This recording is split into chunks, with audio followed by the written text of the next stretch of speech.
Они познакомились в небольшом городке Сент-Катаринс, стоящем близ озера Онтарио, когда Пол приехал из Скарборо на выставку домашних животных. Глядя на них, близкие друзья и коллеги умилялись, считали их образцом для тысяч парочек. Мол, никто и никогда так, как они, друг друга не любил и не понимал. Поэтому их прозвали Кеном и Барби.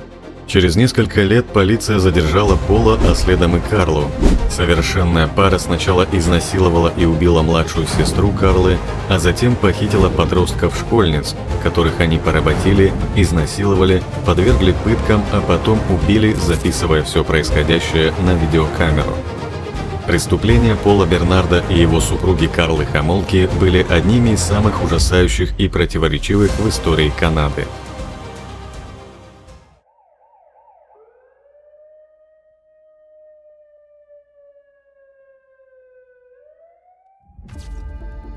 I believe in the evil in human nature. This is a wicked world. In a wicked world, wicked people are born.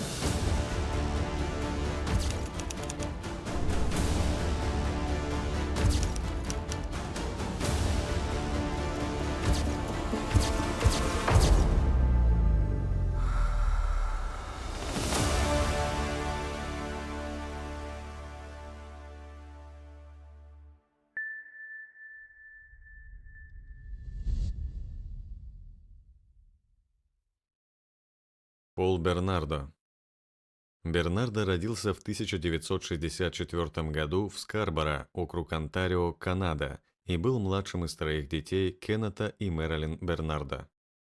Брак его родителей был несчастливым. Отец Кеннет обвинялся в растлении малолетних и сексуальной эксплуатации сестры Пола. Мать же страдала депрессией. В конце концов, ее жизнь стала невыносимой, и Мэрилин начала жить в подвале собственного дома. В своей книге «Смертельный брак» Ник Прон, тем не менее, описывает Бернарда в молодости как счастливого человека, воспитанного, успешного в школе и участвующего в бойскаутском движении. Когда Полу исполнилось 16 лет, мать рассказала ему, что он был зачат незаконно в результате любовной связи. Проникнувшись этой информацией, подросток стал открыто называть мать «шлюх». После этого события начались первые признаки изменения личности Пола. К моменту поступления в университет в Торонто у Бернарда появились мрачные сексуальные фантазии, одной из которых было строительство фермы девственниц. Пол мечтал держать в плену собственной фермы девственниц и насиловать их. Ему также нравился жесткий анальный секс и публичное унижение. Со временем он стал встречаться с несколькими девушками одновременно и вести беспорядочную половую жизнь. Во всех случаях Бернардо был жестоким и угрожал убить своих подруг, если они расскажут другим людям об обращении, к которому они подвергались с его стороны. Насильник из Скарборо. К 1987 году темные фантазии, охватившие Бернарда, стали реальностью. В мае того же года некогда мирный район Скарборо стал ареной целой серии ужасных преступлений. Около часа ночи 4 мая 1987 года юная девушка подверглась нападению и изнасилованию после того, как вышла из автобуса недалеко от своего дома в Скарборо. Это было одно из серий 24 изнасилований или попыток изнасилования, которые происходили в течение 5-летнего периода. Полиция вскоре поняла, что за нападениями стоит тот же преступник, и назвала его насильником из Скарборо. Его мишенью были девочки-подростки и молодые женщины. Большинство нападений произошло на улице, но, по крайней мере, в одном случае преступник ворвался в дом своей жертвы. Нападения сопровождались избиениями, интенсивными словесными оскорблениями и страшными угрозами, чтобы отбить у жертв охоту обращаться в полицию. Однажды полицейский, дежуривший на автобусной остановке, заметил подозрительного мужчину, прятавшегося под деревом, и стал преследовать его, но подозреваемый сбежал. 17 ноября 1988 года столичная полиция Торонто сформировала оперативную группу для ареста насильника из Скарборо. Следователи не получали существенных зацепок до мая 1990 года, когда жертва предоставила им описание лица нападавшего. Полиция составила компьютерный составной портрет, который получил широкое распространение, включая публикации в газетах. Среди 16 тысяч ответов, полученных в течение следующих недель, 3 были от людей, которые сказали, что портрет похож на Бернарда. Фоторобот был настолько похожий на Пола, что друзья в шутку стали называть его «насильник».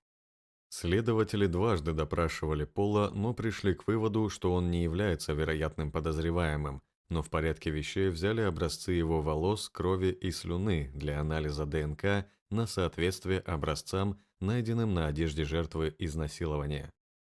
Тестирование ДНК в то время было новшеством в Канаде, и в Центре судебных экспертиз в Торонто был только один квалифицированный ученый и один техник. Образцы, взятые у десятков мужчин, допрошенных по делу о насильниках в Скарборо, были среди 50 тысяч образцов, собранных в то время полицией, расследовавшей многочисленные дела по всему Онтарио. Карла Хомолка. Хомолка родилась в 1970 году в Порт-Кредите, Онтарио, в семье камевояжера Карла Хомолки, чехословацкого иммигранта-алкоголика, и Дороти Сегер, сотрудницы гериатрической клиники. У нее были 2 младшие сестры, Лори и Тэмми.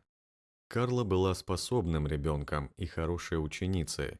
Карл оскорблял своих дочерей и унижал жену, часто пил и жил в подвале после каждой семейной драмы.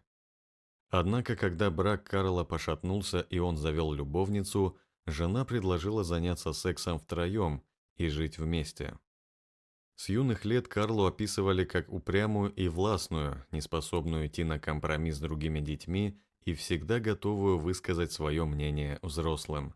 У девочки началась депрессия после того, как она стала посещать среднюю школу сэра Уинстона Черчилля. В этот жизненный период Карла одевалась несоответствующим образом, резала вены и заявляла о ложных попытках самоубийства как о способе привлечь к себе внимание. Позже у нее появились садистские и мазохистские фантазии. Хомолка устроилась на неполный рабочий день в зоомагазин, когда училась в средней школе, а в 1988 году после выпускного ушла работать в ветеринарную клинику. Счастливый насильник. Карла познакомилась с Полом Бернардо в возрасте 17 лет при обстоятельствах довольно романтичных. Она вместе с подругой на выходные отправилась в Торонто, где подруги арендовали гостиничный номер для двоих. Уже после полуночи Карла, одетая в пижаму, поняла, что голодна.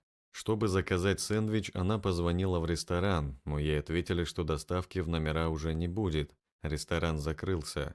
Но в баре может быть что-то съестное. Карла как была в пижаме, так и отправилась в бар. А там сидел импозантный молодой блондин с ямочками на щеках. Это и был Пол Бернардо. 23-летний парень был редким красавцем. Высокий, светловолосый, обаятельный, с открытой улыбкой. Он быстро расположил к себе новую знакомую. Ребята сразу увлеклись друг другом. В первый же вечер они проболтали несколько часов. Их мгновенно потянуло друг к другу, и в ту же ночь они занялись сексом в присутствии своих друзей. Всем окружающим казалось, что эти двое созданы друг для друга. С тех пор Бернардо навещал Хомолку дважды в неделю и постепенно стал контролировать всю ее жизнь, решая, как ей одеваться, что есть и во что верить. Он часто называл ее толстой и уродливой. В отличие от его предыдущих подружек, Хомолка легко подчинялась и поощряла его сексуальное поведение, записывая его рекомендации в список самосовершенствования. Убийство школьниц. Джейн Доу. Несмотря на любовь и влечение Карле, Пол из раза в раз ее проверял. Как говорили его друзья, через рассказы о своем тяжелом детстве он аккуратно подводил разговор к обсуждению его фетишей. Начинал с того, что был зачат, когда мать изнасиловали, а заканчивал речь упоминанием о своей тяге к девственницам. Он думал, что Карла испугается и бросит его, но все случилось наоборот. Девушка просто посмеялась и поцеловала его, как бы намекнув: «Я твоя, несмотря ни на что». Однажды Карла, работая в зоомагазине, познакомилась с 15-летней девушкой-подростком. Она пригласила ее к себе домой, сообщив, что они проведут время только вдвоем, и напоила алкоголем, смешанным с сильно действующим лекарством. Когда Доу потеряла сознание, Хамолка позвонила Бернардо и сообщила ему о ждущем сюрпризе. Они раздели жертву и записали дальнейшие события на видео. Сначала Хамолка совершила сексуальные действия с девушкой, а затем Бернардо изнасиловал ее. Следующим утром Джейн тошнило и рвало, но она посчитала это последствиями первого в жизни алкогольного опыта и не догадалась, что была изнасилована. Через некоторое время Хамолка снова пригласила эту девушку в гости и привела ее в бессознательное состояние тем же способом. Однако, когда Бернардо начал насиловать жертву, та перестала дышать. Хамолка позвонила 911, но через несколько минут снова набрала номер и сообщила, что все в порядке. Скорая помощь была отозвана на полпути к месту событий. Личность жертвы известна полиции, но защищена законами Канады. Идеальное убийство сестры. Вскоре Карла познакомила Пола со своими сестрами, мамой и папой. Дороти и Карл Хамолка почти сразу приняли парня в семью и даже разрешили ночевать в их доме. Правда, с одним условием – нельзя спать у дочери в комнате, так как она еще несовершеннолетняя. Пол поразил их тем, что был очень нежен с Карлой, говорил о своей мечте стать топовым бухгалтером, чтобы заработать на собственный дом и обеспечить себе и своей любимой безбедную жизнь. Правда, молодой человек утаил, что к тому времени он уже потерял работу и промышлял контрабандой сигарет через полупрозрачную американо-канадскую границу. Тэмми, 15-летняя младшая сестра Карлы, сразу приглянулась Бернардо. Он стал проникать в комнату к спящей девушке по ночам, чтобы мастурбировать. Причем Карла помогала ему в этом, заранее ломая ставни на окне. Пол регулярно третировал Карлу за то, что на момент их встречи она уже не была девственницей. Он внушил ей, что она должна расплатиться за это невинностью своей младшей сестры. Позже Дороти и Карл пригласили его отпраздновать Рождество в семейном кругу. Они слушали музыку, танцевали, ели и пили алкоголь. Тэмми попросила попробовать несколько бокалов, родители разрешили. В тот вечер, когда все уснули, Карла решила подарить невинность Тэмми Бернардо на Рождество. Карла украла из клиники мощный анестетик и привела младшую сестру в бессознательное состояние при помощи смешанного со снотворным коктейля и тряпки, пропитанной анестетиком и приложенной к носу и рту Тэмми. После того, как 15-летняя девочка уснула, Бернардо несколько раз изнасиловал ее. Насилие записывалось на видеокамеру. Допиской к этому любительскому порнофильму была лесбийская сцена между Тэмми и Карлой. Впоследствии Карла расскажет, что ее к этому принудил Бернардо. В процессе нового изнасилования, которое снималось на видеокамеру, девушку начало тошнить. Пара вызвала скорую помощь не сразу, потратив время на одевание жертвы и уничтожение улик. Через несколько часов уже в больнице Тэмми была признана мертвой. Несмотря на подозрительные обстоятельства и химический ожог от анестетика на лице, официальной причиной смерти врачи объявили захлебывание рвотой после употребления алкоголя. Во время изнасилования младшей из сестер родители Тэмми и Карлы Хамолка находились в том же доме. Однако они не заметили ничего подозрительного в лихорадочных усилиях дочери и ее бойфренда по уборке помещения и устранению улик. Пол и Карла говорили, что сидели на диване, а Тэмми позади них. Вскоре они услышали шум, обернулись и увидели ее на полу. У нее на шее была огромная шишка, говорили родители. Региональная полиция допросила Бернардо и Хамолку, в частности, по поводу необычного ожога на лице Тэмми. Получив объяснение Бернардо о том, что Тэмми получила ожог от ковра, когда он тащил ее в спальню, пара была отпущена на свободу. На самом деле ожог был вызван анестетиком в салфетке.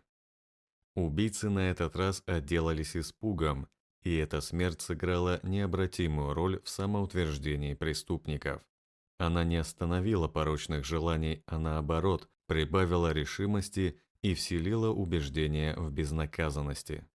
Тогда же они начали экспериментировать с подмешиванием кетамина в напитки подруг Карлы, чтобы понять, сколько нужно снотворного, дабы отключить человека.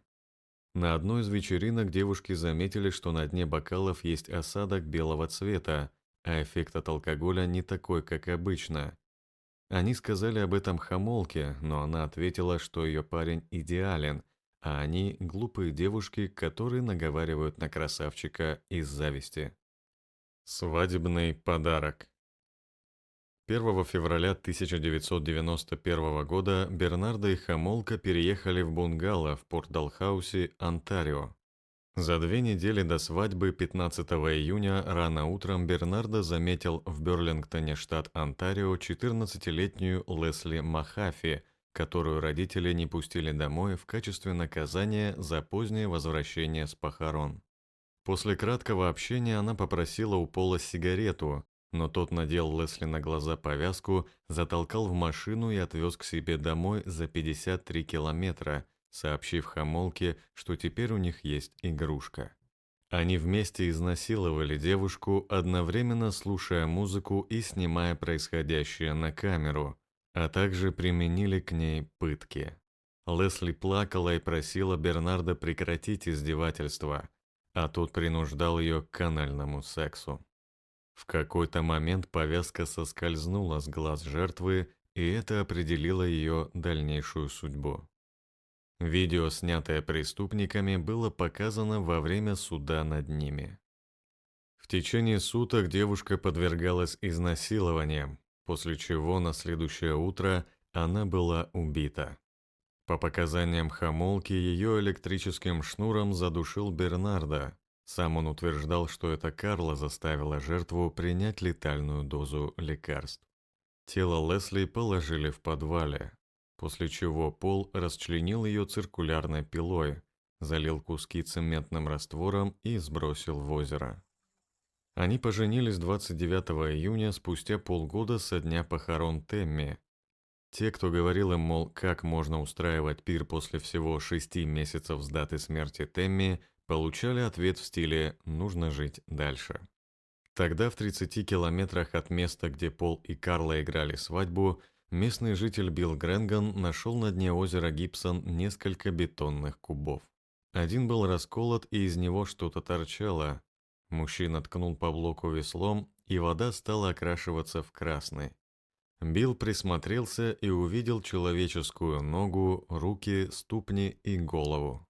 Испугался, вернулся на берег и вызвал полицию.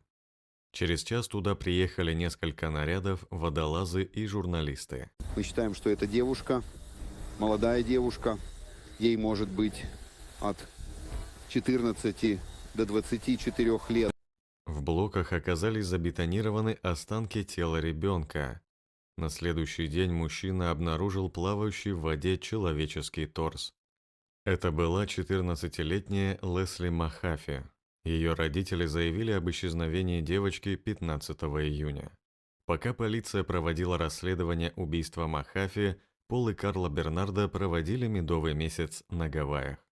Когда исчезла Лесли, родители и полиция думали, что она сбежала из дома, потому что девочка была бунтаркой и вечно ругалась с мамой и папой. Эта новость стала событием номер 1. Люди были напуганы и шокированы тем, что такое произошло и в их спокойном местечке. Полиция, ищущая улики по убийству Махафи, не знала о доказательствах, которые могли бы связать преступление с насильником из Скарборо. Между тем, смерть Тэмми Хамолки вообще не была предметом уголовного расследования. Почти год спустя, в апреле 1992 года, региональная полиция обратилась за помощью к американскому ФБР. Группа экспертов составила психологический портрет убийцы как сексуального хищника, который, вероятно, убьет снова. Убийство Кристен Френч. Так и произошло. Во второй половине дня 16 апреля 1992 года Бернардо и Хомолка ехали на машине через Санта-Катарину, пытаясь выследить новую жертву. Был канун Великой Пятницы. Школьники возвращались домой на пасхальные праздники, кроме них на улицах почти никого не было. Проезжая мимо католической школы, преступники заметили 15-летнюю ученицу по имени Кристен Френч, которая возвращалась с занятий домой. Они тут же свернули на парковку и вышли из машины, держа в руках карту, притворяясь, что заблудились. Когда привлеченная просьбой о помощи девочка стала рассматривать карту, Бернардо напал на нее сзади и, угрожая ножом, затащил на переднее сиденье автомобиля. Несколько свидетелей произошедшего на тот момент просто не понимали сути происходящего. Севшая назад Карла держала Кристен за волосы, контролируя ее голову. Фрэнч жила недалеко от школы и каждый день ходила одним и тем же маршрутом, поэтому родители быстро заметили ее отсутствие дома в привычное время, и полиция начала поиски в кратчайшие сроки. Опросив свидетелей, они оперативно установили верную картину похищения и даже выяснили приметы похитителей и их машины. Однако все усилия по возвращению девочки оказались напрасными. Свидетели говорили, что на месте похищения долго стояла машина марки «Шевроле» кремового цвета. Свидетели подверглись допросу с использованием гипноза, однако иной ценной информации полиция не получила. На протяжении 3 пасхальных выходных Пол и Карла пытали и разными способами насиловали Кристен, снимая все это на камеру. Также они принуждали девочку употреблять большие объемы алкоголя. Во время суда над Бернардо королевский прокурор Рэй Халухан утверждал, что подсудимый с самого начала планировал убить эту жертву, так как не предпринял никаких попыток ослепить ее при помощи повязки на глаза и осознавал, что Френч сможет впоследствии опознать своих мучителей. На следующий день супруги отвезли Френч в порт Далхаузе и убили ее, а после отправились на пасхальный обед к родителям Хомолки. 30 апреля 1992 года в канаве вдоль сельской дороги в северной части Берлингтона было обнаружено женское тело. Лицо было изуродовано, волосы на голове сбриты, но старая травма, отсутствие кончика мизинца левой руки сразу подсказала следователям, что труп принадлежал 15-летней Кристен Френч. Останки Махафи были эксгумированы, и судмедэксперты обнаружили синяки на спине, которые имели сходство с травмами, нанесенными тупым предметом на теле Кристен Френч. Впервые полиция связала 2 убийства. Действуя по наводке о том, что Бернардо имел склонность к насилию и агрессивному сексу, полиция допросила его 12 мая и в очередной раз сняла с него подозрения как с главного подозреваемого в убийствах школьниц в Южном Онтарио. Через 3 дня после этого допроса, состоявшегося в мае 1992 года, полиция создала специальный отряд для расследования убийств Махафи и Френч. Тем временем Пол и Карла подали документы на официальную смену фамилии с Бернардо и Хомолка на Тиль. Эту фамилию Бернардо позаимствовал из фильма 1988 года о серийном убийце, который назывался «Criminal Law». В декабре 1992 года криминалисты наконец взялись за тестирование образца ДНК, сданного Бернардо 2 года назад. Конец зверствам. 27 декабря 1992 года Бернардо избил Хомолку фонариком. Он наносил удары по ее голове, лицу, а также по конечностям. Сама девушка объяснила тогда свои травмы тем, что она попала в автомобильную аварию, и уже 4 января 1993 года она вернулась на работу. Ее коллеги, не поверив словам Карлы, позвонили ее родителям, которые на следующий день забрали Хомолку из дома и отвезли в ту больницу, где полученные ей травмы были задокументированы. Карла подала заявление в полицию, заявив, что ее избил супруг. И вот через 26 месяцев после сдачи Бернардо образца ДНК эксперты наконец проинформировали полицию о том, что он совпал с генетическим материалом насильника из Скарборо. За подозреваемым было немедленно установлено круглосуточное наблюдение. 9 февраля 1993 года отдел полиции Торонто по сексуальным преступлениям допросил Карлу Хомолку. Она сообщила о своих якобы только подозрениях в отношении его причастности к преступлениям, но в основном сосредоточилась на вреде, который Бернардо нанес ей самой. Однако позже в тот день она призналась дяде и тете, что ее муж Пол является насильником из Скарборо и что они вместе совершили несколько убийств. Он заставлял меня стоять на коленях посреди спальни и смотреть вперед. Не знаю. Мне нужно было пойти в полицию с самого начала. Тем временем полиция возобновила расследование обстоятельств смерти младшей сестры Карлы Тэмми Хомолки. Сделка Хомолки о признании вины. 17 февраля 1993 года Бернардо был задержан. Однако его привязка к убийствам была слабой, и полиция смогла получить только ордер на обыск с ограничениями. Нельзя было наносить существенный ущерб обстановке, все видеозаписи должны были быть просмотрены в стенах дома и так далее. В результате обыск продолжался 71 день, а единственным его результатом стала краткая запись, на которой был запечатлен секс Бернардо с Джейн Доу. Позже его освободили под подписку о невыезде. Пол предпринял попытку совершить самоубийство. Хомолка изначально отказывалась сотрудничать с полицией. Проконсультировавшись со своим адвокатом, она сказала, что даст показания против Бернардо при условии предоставления иммунитета от судебного преследования. Генеральный прокурор Онтарио не согласился с иммунитетом, но был готов рассмотреть смягчение приговора. Полиция подвергла Хомолку 4-дневному допросу.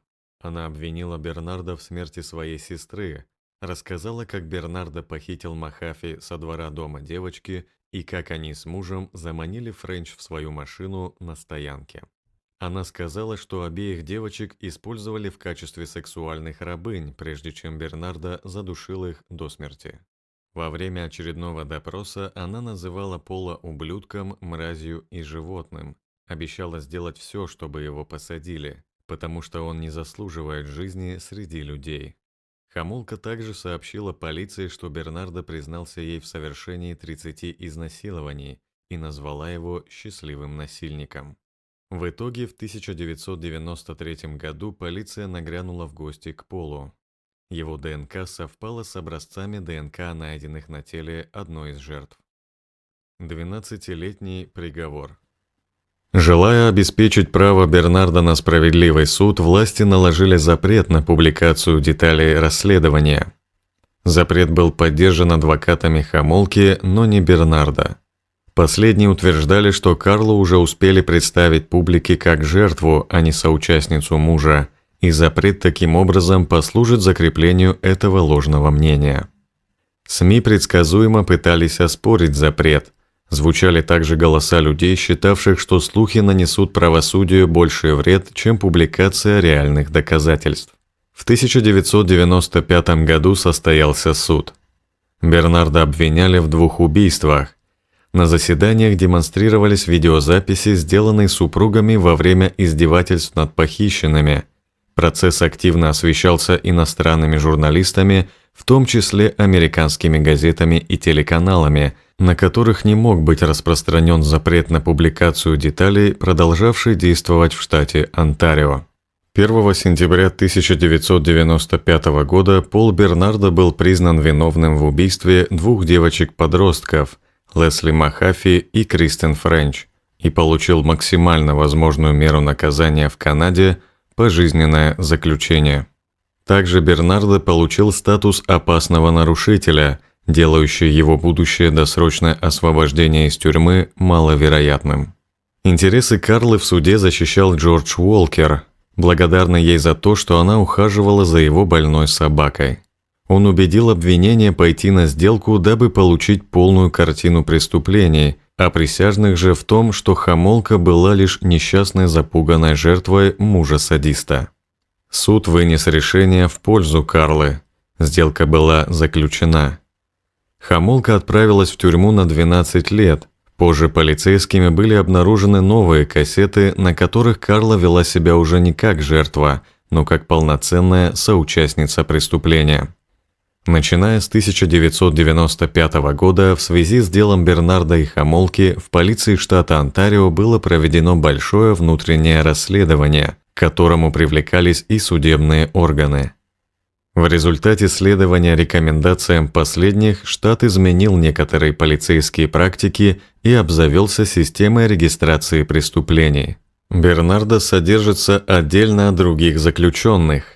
Несмотря на это, они несколько раз устраивали нападения на него, причем в одном случае тюремной охране пришлось отбивать штурм сегрегационного блока толпой при помощи газа.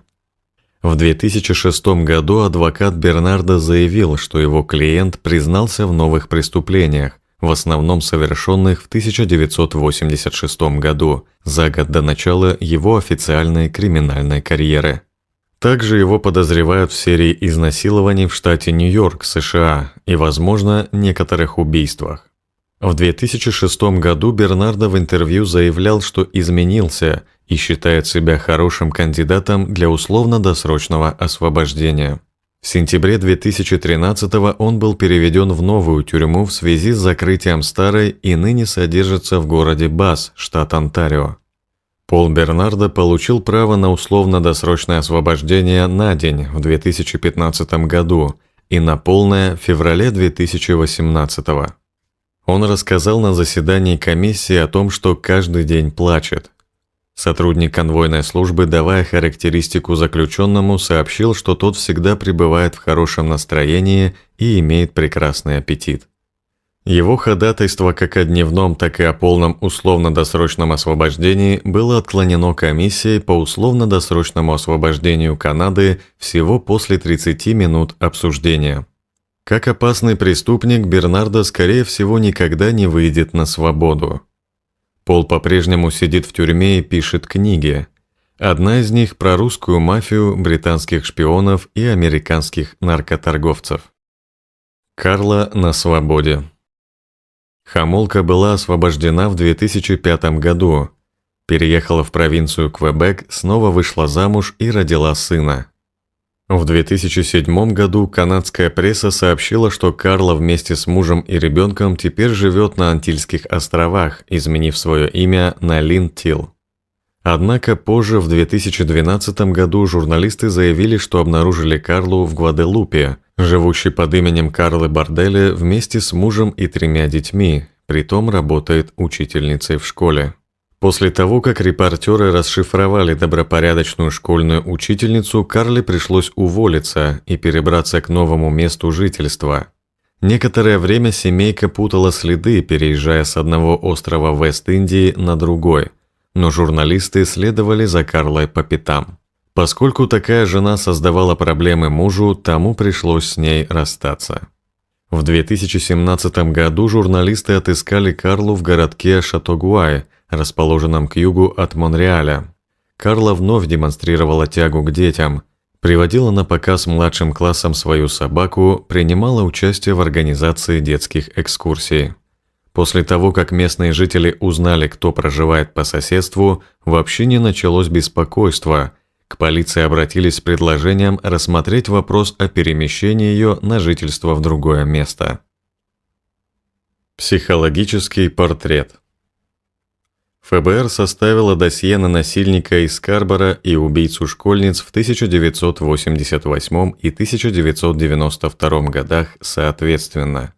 В отчете говорилось: как правило, преступники такого типа начинают свои нападения в районе, с которым они знакомы. Гнев – это основное поведение, проявляемое преступником во время его нападений, и его намерение состоит в том, чтобы наказать и унизить жертв, поскольку он зол на всех женщин. Его гнев безошибочно угадывается при наблюдении за чрезмерной физической силой, которую он применял против жертв. В этой серии нападений наблюдается эскалация насилия, поскольку он применял к жертвам гораздо больше физической силы, чем было необходимо для контроля над ними. Основываясь на наших исследованиях и опыте, можно сделать вывод, что при столкновении с жертвой, которая энергично сопротивлялась его нападению, преступник, скорее всего, приходил в такую ярость, что мог потерять контроль и таким образом стать способным на непреднамеренное убийство жертвы. Садист достигает удовлетворения реакцией жертвы на его попытки доминировать и контролировать ее, физически или психологически, задавая вопрос, который заставил бы жертву молить о пощаде. Первое изнасилование в Сент-Катаринс ясно продемонстрировало тот же способ действия, который использовал насильник из Скарборо, описанный в другом месте этого документа. Эта схема предсказуема в случае сексуального садиста. Похищение жертвы фактически гарантирует, что результатом будет убийство. Если сексуальный садист удерживает жертву, он чувствует, что не может ее отпустить. По мере того, как его фантазия обостряется, ему нужно больше контроля, и он добивается этого контроля путем похищения и насильственного удержания своих жертв. Предел мечтаний сексуального садиста – полностью обладать своими жертвами как физически, так и психологически. Он стремится установить контроль над их жизнью, а в конечном итоге и над их смертью. Эксперты сочли Хомолку более загадочной, чем Бернарда. По словам Грэма Гленси, судебного психиатра, нанятого защитой Бернарда, Хомолка кажется классическим примером гибридофилии, индивидуума, сексуально возбужденного насильственным сексуальным поведением партнера. Бернардо набрал 35 из 40 баллов в контрольном списке психопатии, что делает его опасным преступником и, вероятно, психопатом. Хомолка, с другой стороны, набрала только 5 из 40. Описывая отношения преступных Барби и Кена, можно утверждать, что это были очень разрушительные отношения. Они подпитывали друг друга, поощряли, поддерживали. При возникновении таких созависимых отношений женщины считают, что совершают преступления ради него. Ради любви люди действительно совершают безумные поступки. Если бы такая женщина не встретила маньяка, может, ничего подобного никогда бы не сделала. Фильмы и книги. В 2006 году на основе этих событий вышел фильм «Карла». Создатели фильма попытались понять, что двигало женщиной, которая решилась на такие поступки. Один из слоганов фильма «Она не смогла его остановить». Перед съемками группа, готовившая фильм, консультировалась с адвокатами жертв. Он был успешно выпущен в прокат в Канаде. В 1997 году канадская поэтесса, романистка и критик Лин Кросби опубликовала работу «Paul's Case», в которой исследовала культурный эффект дела Бернарда и Хомолки и его влияние на общество. История Кена и Барби была отражена в нескольких эпизодах криминальных сериалов как «Закон и порядок. Специальный корпус», а также в документальном фильме «Темное сердце». Дорогие подписчики и гости канала, что вы думаете об этой истории? Как такая с виду гармоничная пара молодых и влюбленных друг в друга людей могла оказаться жестокими убийцами? Как Пол столько лет насиловал невинных девушек и оставался незамеченным?